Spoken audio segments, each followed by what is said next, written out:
At precisely 4:14 local time on June 24th, 2025, a Russian Cerna-class landing craft carrying 30 troops powered toward the western shore of Kherson.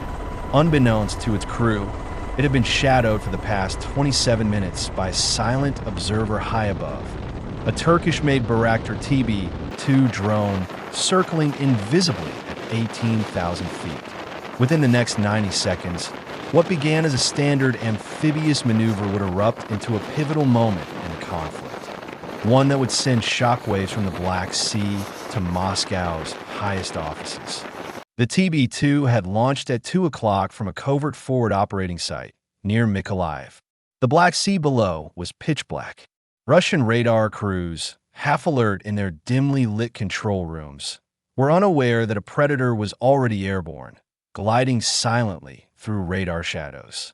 This wasn't some off-the-shelf drone with a GoPro. The Bayraktar TB2 is Turkey's answer to the American Predator, a highly capable surveillance and strike platform, able to remain airborne for over 27 hours. Powered by a Rotax 912 engine, commonly found in light sport aircraft, the TB2 cruised through the darkness at 70 knots. No need to hurry. After all, the night belonged to it. Instead of flying a direct route, the drone's operators plotted a path carefully designed to evade known Russian radar systems. Staying at least 50 kilometers away from S-300 air defense sites, they weaved through known coverage gaps, maintaining stealth and staying invisible. By 3:30, the TB2 had arrived at its patrol station, a designated rectangle of airspace measuring 40 kilometers by 20 kilometers, strategically positioned to monitor the main maritime approach to Kherson. The drone's Westcam MX 15D sensor pod, a Canadian-built electro-optical suite, scanned the Black Sea below. This wasn't just a camera. It was a multi-spectral imaging device that could read license plates from 20 kilometers away. In infrared mode, the sea transformed into a canvas of cold black, where any heat source, from an engine to a cigarette, glowed like a beacon. Inside the ground control station, a Ukrainian drone operator, seated in front of a bank of monitors that looked more like a high-end gaming rig than a military command post, settled in for a long shift. The drone flew autonomously. His job, to monitor, observe, and be ready. At 3:47, a bright signature appeared on the thermal display, a hot spot slicing west across the cold sea, moving at around 30 knots and leaving a warm trail in its wake. The operator zoomed in. The shape quickly resolved, a Project 11770 Cerna-class landing craft. These vessels, 26 meters in length, are the workhorses of Russia's amphibious forces. Fast, agile, and capable of delivering up to 92 troops or a tank directly onto a beach, they're the sharp tip of Russia's coastal spear. But this one wasn't alone. 2 more vessels were trailing roughly 5 kilometers behind. That changed everything. This wasn't a patrol. It was a convoy, possibly a landing operation in progress. The operator marked each contact and began recording. Every frame could prove critical. By 4:10, the picture had fully crystallized. The convoy was heading straight toward a stretch of coastline 8 kilometers west of Kherson, a zone recently flagged by Ukrainian intelligence for suspicious Russian activity. The operator reached for the secure line. Minutes later, authorization came down from the 383rd UAV Brigade's command center. The message was just 3 words: clear to engage. The operator immediately began setting up his attack run. At this point, the lead Cerna was 15 kilometers from shore, maintaining 30 knots on a course of 330 degrees. Predictable target, the best kind. The drone began a wide, leftward arc, maneuvering behind the convoy to maximize the missile's effectiveness.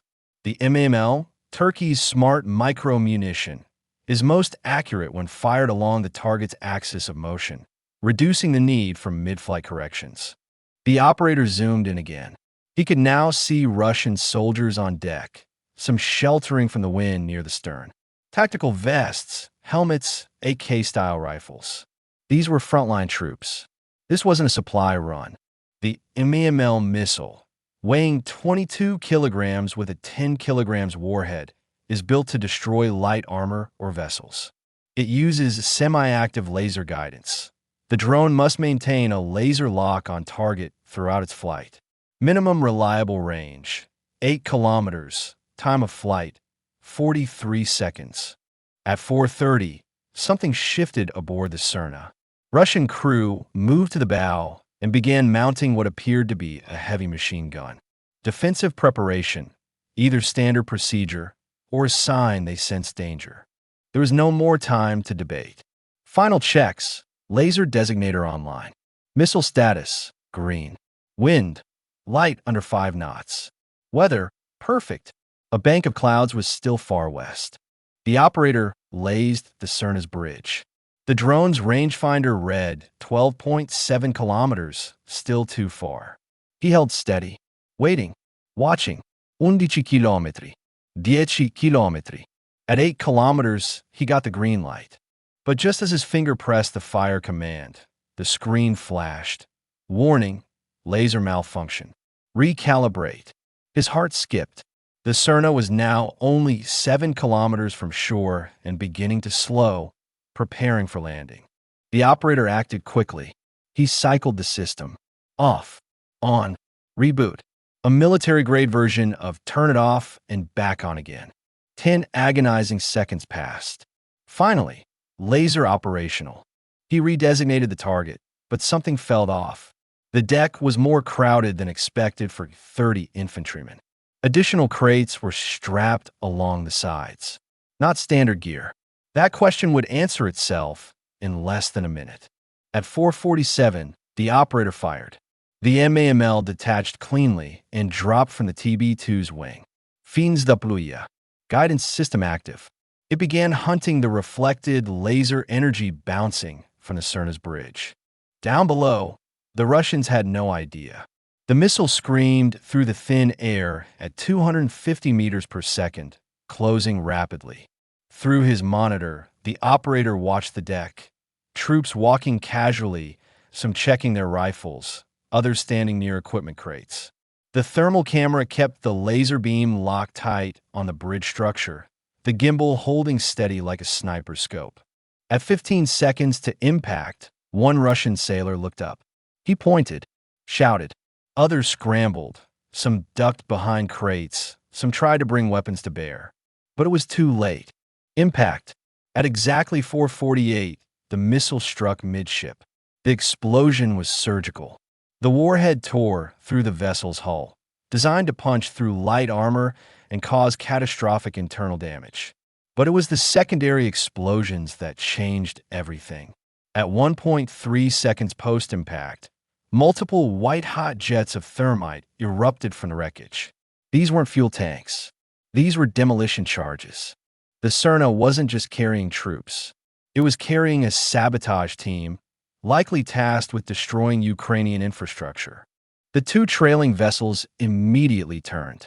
No rescue, no recovery. They bolted south at full speed. That fact alone revealed what mattered most: operational secrecy over human life. Russian emergency channels lit up, but not for medevac.